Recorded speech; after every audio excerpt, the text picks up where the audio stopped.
राधा अष्टमी के शुभ अवसर पर श्रीमद् भागवत कथा श्री बंसीधर मंदिर पालगंज में।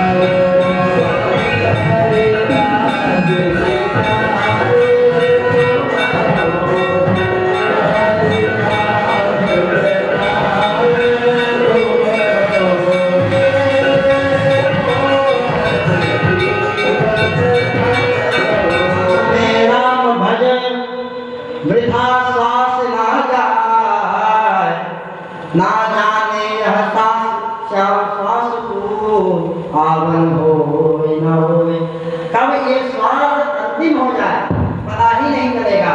इसलिए जो व्यक्ति मरने वाला है उसको अपना इंद्रियों को जीतना चाहिए, सुंदर आसन में बैठना चाहिए, योग से अपने इंद्रियों को काबू में करना चाहिए, मन को अपने काबू में करना चाहिए।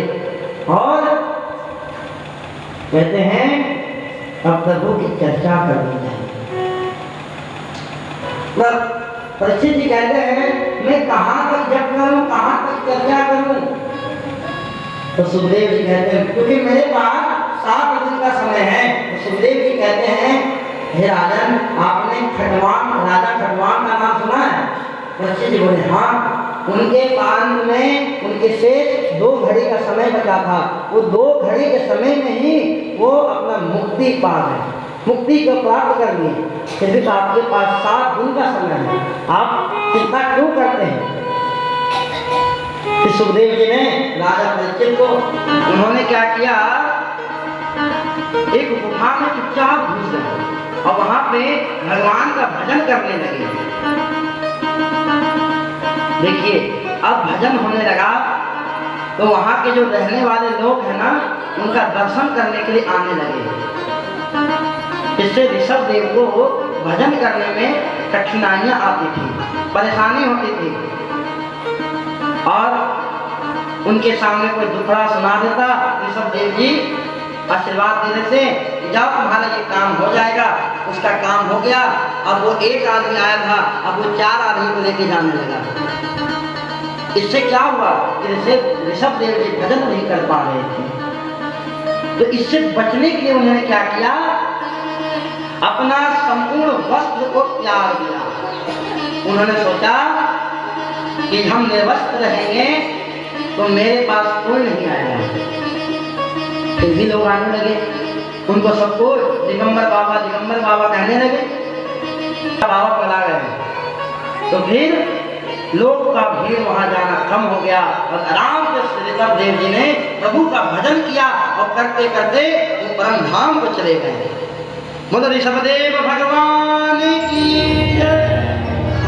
मंगलाय तनो हरि। ये सब चीज में मंगल है। और लक्ष्मी जी अपना वरमाला नारायण के गले में डाल दे। बोले लक्ष्मी नारायण भगवान की जय। लक्ष्मी जी नारायण की हो गई और मंथन प्रारंभ हुआ। उसमें अब की बार वारुणी मदिरा निकला। वह देख के लोग ले लिए और अंत में धन्वंतरी कलश लेकर के प्रकट हो गए। और जब प्रकट हुई, देवताओं ने क्या किया, अमृत कलश को लेकर के भाग गए। देवता कहने लगे अरे ले लो ले लो ले लो। भगवान पूछे क्या ले गया? बोले क्या? अमृत का कलश। भगवान ने कहा घबराओ मत, मैं भागने की।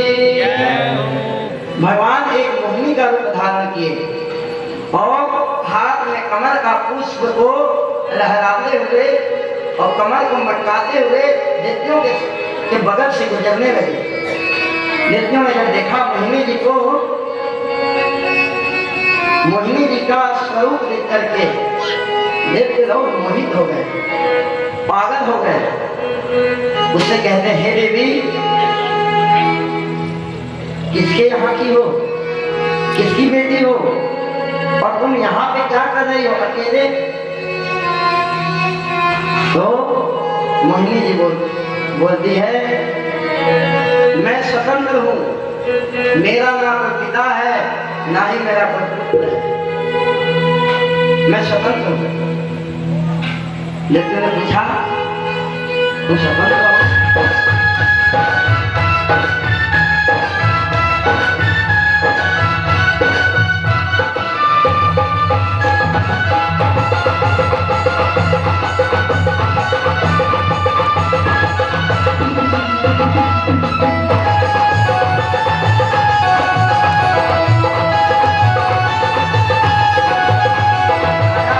जैसे पट्टा वो अष्टभुजी के रूप में प्रकट हो गई और कहते हैं क्या कि तुम्हें मारने वाला इस ब्रज भूमि में वो पैदा ले चुका है, जन्म ले चुका है।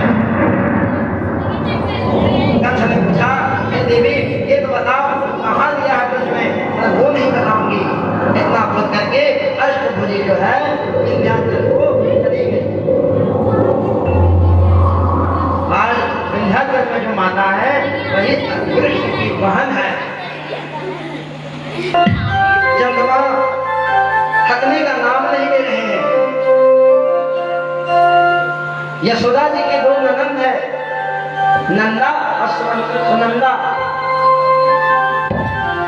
नंदा जो है यशोदा जी के पास गई, उन्होंने देखा कि एक पन्ना में एक लाला झूल रहा है और बधाई हो नंद बाबा, बधाई हो, बधाई हो बाबा, बधाई हो, बधाई हो। नंद जी ने सुना मेरे यहाँ लाला भयो है, तो नंद गया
हमने इतना कह करके गोपियां सब रोने लगी, भगवान को पुकारने लगी। उद्धव जी महाराज बहुत से ज्ञान दिए, परंतु गोपी के सामने उनका ज्ञान कुछ नहीं चला। उद्धव जी महाराज बोलते हैं कि मुझे राधा जी का दर्शन करना है। गोपी ने पूछा क्यों? तो कृष्ण जो है राधा का नाम हमेशा लेते रहते हैं, मुझे राधा जी का दर्शन करा दो। तो गोपियां कहती है जाओ, कदम के वृक्ष के नीचे राधा जी बैठी हुई मिलेगी। उद्धव जी महाराज ने तो वहां उसको एक गोपी मिली, कहा आप राधा जी हैं? बोले नहीं नहीं, मैं तो राधा जी की दासी हूँ। उद्धव जी महाराज सोचे, जब दासी की दासी इतनी सुंदर है तो राधा जी कितनी सुंदर होगी। उनसे कहा मुझे राधा जी का दर्शन करा दो। तो वह राधा जी के पास ले गई। राधा जी एक कदम के नीचे बैठी हुई है। संयोगवश वहाँ पे एक भंवरा आया। उसको देख करके राधा जी भंवर गीत गाती है। भंवर गीत में कहती है, अरे भंवर तो यहाँ से चला जा, क्योंकि तुम भी काला है और जो हमारे मन को चुराया है, हमारे चित्त को चुराया है, वो भी काला है। अरे उसका काम छलने का आज से नहीं, पूर्व से है। जब वामन के रूप में धारण किया था, आया था भिक्षा मांगने 3 पट पृथ्वी पर, छल से बलि महाराज का त्रिलोकी को नाप दिया। अरे रामा अवतार हुआ तो छल से बाली को मार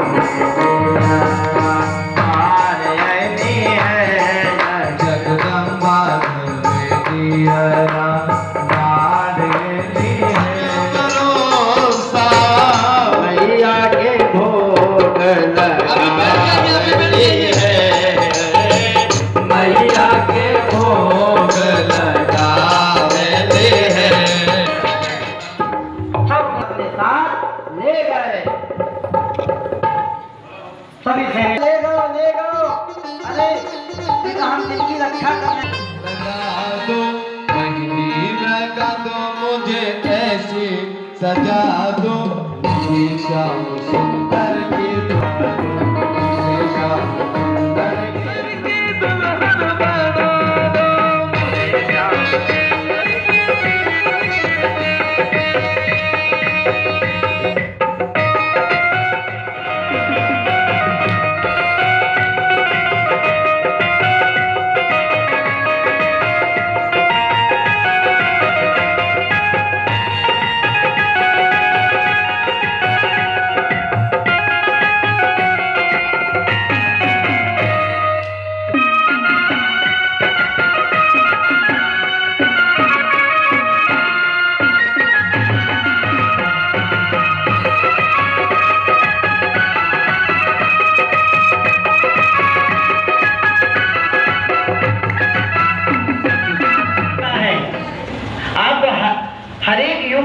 अलग अलग आपके पिता बनते हैं, अलग अलग आपकी माताएं बनती हैं।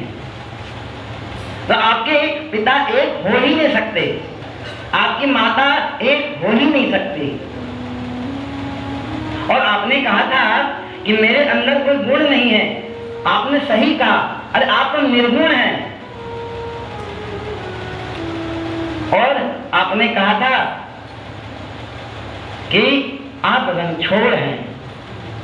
अरे आप तो सही बोले, आप रंगछोड़ हैं ही। आप अपने धाम को छोड़ करके वैष्णव भक्त के हृदय में आप वास करते हैं, तो आप रंगछोड़ हैं ही। आप अपने वैकुंठ धाम को छोड़ करके भक्तों के चित्त में रहते हैं, भक्तों के हृदय में रहते हैं, तो आप रंगछोड़ हुए ना। भगवान द्वारकाधीश रुक्मणी जी का बातों को सुन करके आनंदित हो गए। भगवान